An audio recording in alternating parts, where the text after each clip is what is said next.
This is Scott, the Fix-It Guy. Today we have a GE profile refrigerator and the controls are not responding. The light is on the inside, but I don't hear the fans.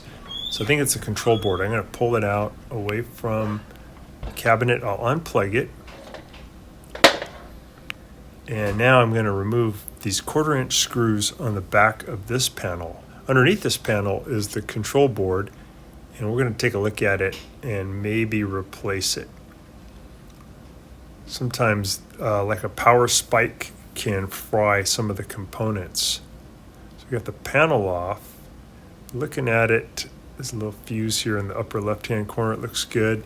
These two look bad. These are resistors. They look pretty burned up. So that's probably our culprit. You could solder in some new resistors. We're just going to put in a new board. So we got it unplugged. And now we're just going to remove these little modular wire connectors. Some of these you can just pull off. This one's kind of hard to get off because it's you gotta push it to the left. It's in there pretty hard, so I'm going to use a screwdriver to kind of give me more leverage. Wiggle and push, get this thing off of the 3 terminals.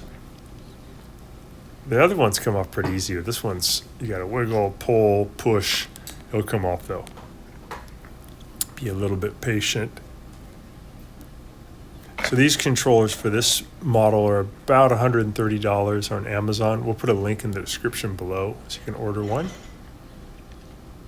And we'll talk about in the video today some of the things that may have caused this board to go bad. So I'm using my needle nose pliers to help pull off these modular connectors. And you could take a photograph of where these go before you remove them, but I think they only go one way. They're different sizes, so there'll be a long one that'll only fit on the long modular connector, a short one, a medium one. So I don't think you can get it wrong. So we got those off. Here's one. I'm gonna wiggle and pull.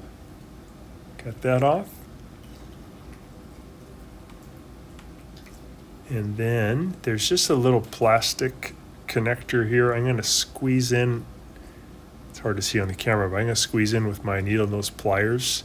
And if I squeeze it, then I can pull the board over it and get it off. There we go. So now we've freed up the old control board.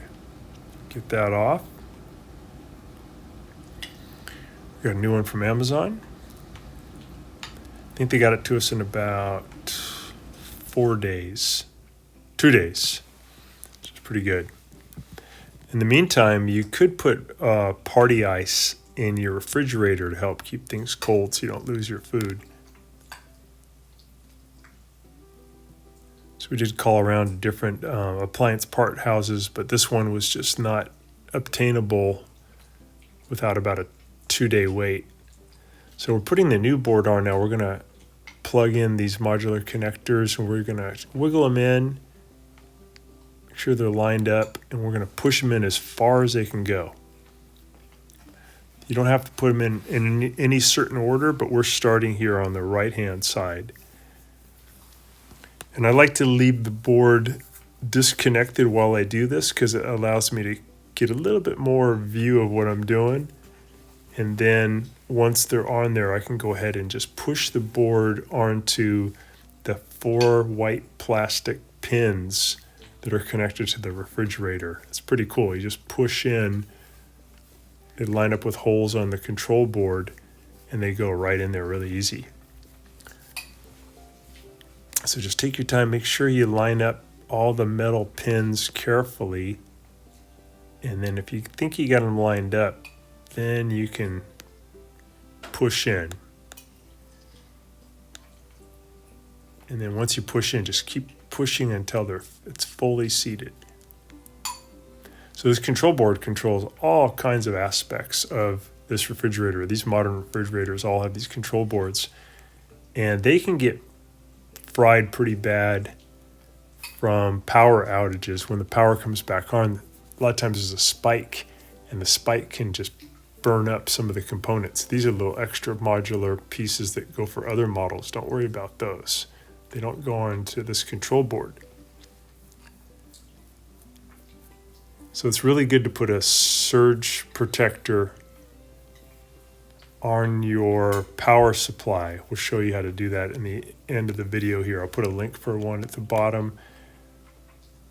But they are easy to put in. You just plug it into the wall, and then you plug your refrigerator into the surge protector.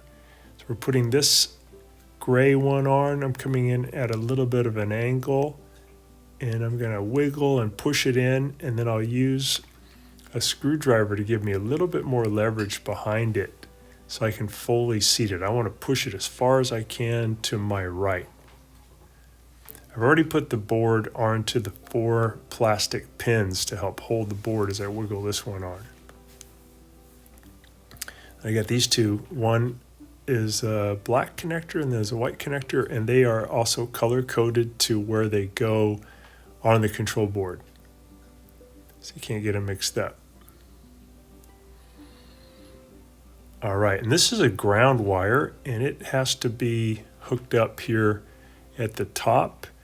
And just want to show you guys again, this is the part that was burned up, these 2 resistors. I think they control the fan, but if they go out, the whole board goes out.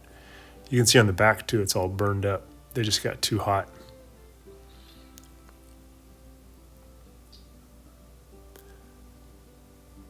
So we're going to put the panel back on. We're going to line up that ground wire with the screw, and we're going to push it into position, and we'll tighten that one first.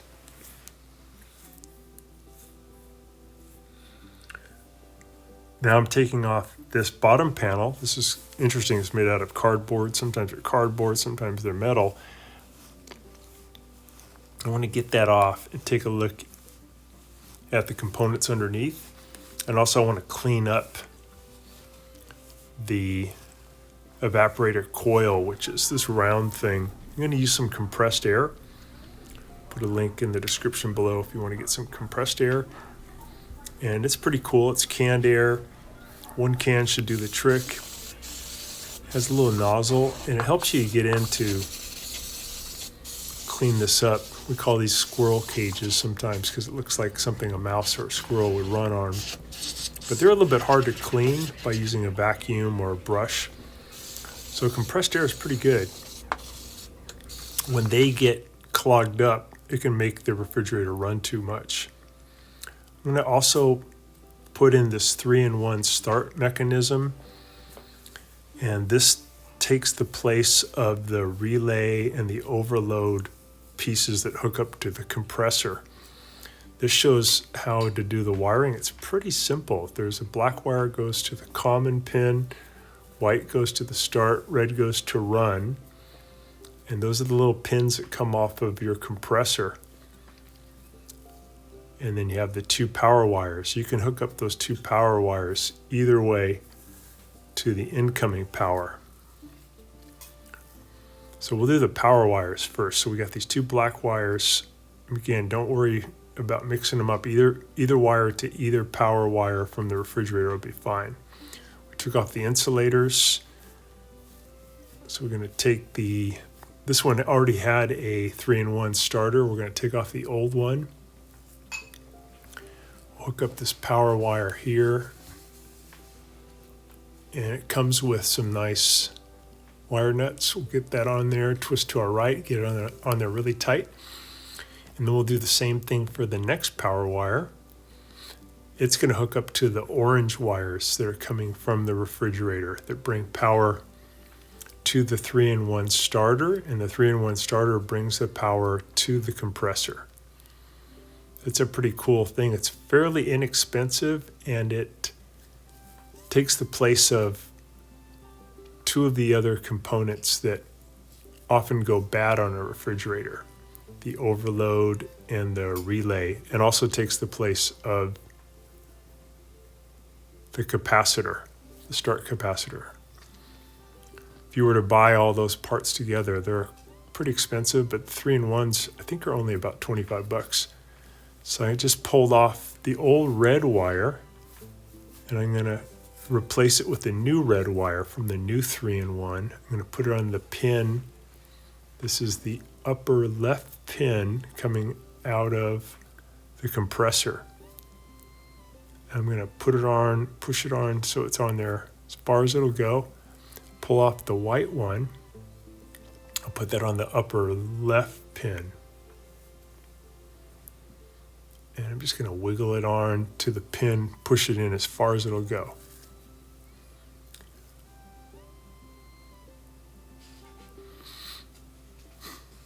And then the bottom one, that's the one that's kind of in the middle of a upside down triangle.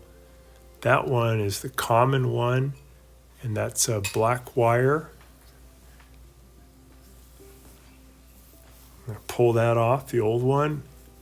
I'll get the old 3-in-1 out of there. And then I'll put on the new black wire. These old, the 3-in-1s can also fail if you get too much dust on your evaporator coils and then your compressor's running all the time. It'll blow the little overload, kind of like a fuse. That's probably what happened with this one. So I'm just making sure that those are all on there nice and snug and that they're not near touching each other. I want to separate, make sure the metal, no metal is next to the other metal. I'll go ahead and plug it in, and now I can feel the compressor vibrating, which means that it's active, it's compressing the gases. You can also feel these, you got to give it maybe 5 minutes, but you can feel these tubes. So one will feel cold and one will feel hot. And that's a good sign. So the cold one is the compressed gases, and the hot one is the heat coming from inside the refrigerator that's being pulled out of the refrigerator. You can also see the little fan spinning, so that's a good sign. Everything's working. So we'll put on this little cover in the back. You got to make sure you don't leave these off, but you do put them back. They're important. So I'm putting on these screws to tighten it. Just a little compressed air. It's a little bit dirty in there. Get some of that dust off. So these things just get dusty over time because they're pulling in air next to them. Now we got the light, works good. Press this little button and it turns on, it fires up, so that's good. So we're getting power back to our display board. We press the colder button and we can see that the refrigerator was off. So we'll press it again and now it's going to start cooling. It's just showing us our current temperatures inside the refrigerator. So 0 and 37 is good. 0 for the freezer, 37 or 38 for the fridge. I'm going to put in that surge protector. So I pull off the power cord. Here's a nice surge protector. These are pretty inexpensive. And I'll go ahead and plug in the new surge protector. Then I'll plug the refrigerator into that. And I can feel it's getting colder. I do notice some water down there at the bottom. I should get that out of there. Just use some paper towels. That's at the bottom of the freezer. Nice and cold air coming in. Thanks so much for watching our video today. I hope that this video has saved you some time and money. And if so, could you please press down in the video description below the donation link and send us a donation so we can keep this service going. Thanks again. And if you have any questions about this repair, could you contact me at scottthefixitguy@yahoo.com. So thanks again for watching, and we'll see you on the next one. And please subscribe to our channel when you get a chance. And also click the little bell notification button so we can send you weekly videos on all the different ways of fixing appliances around your home and saving you lots of money. So thanks again for watching, and please also press the like button for our video if this was helpful to you. Feel free to contact me at the email listed below, which is scottthefixitguy@yahoo.com, with any of your questions. And also, if you need to have a FaceTime meeting with me or a Zoom meeting, you can click on one of the links below in the description, and we can set up a 15-minute or 30-minute video conference where we can work on your appliance problem. So thanks again for all your support and for watching the video.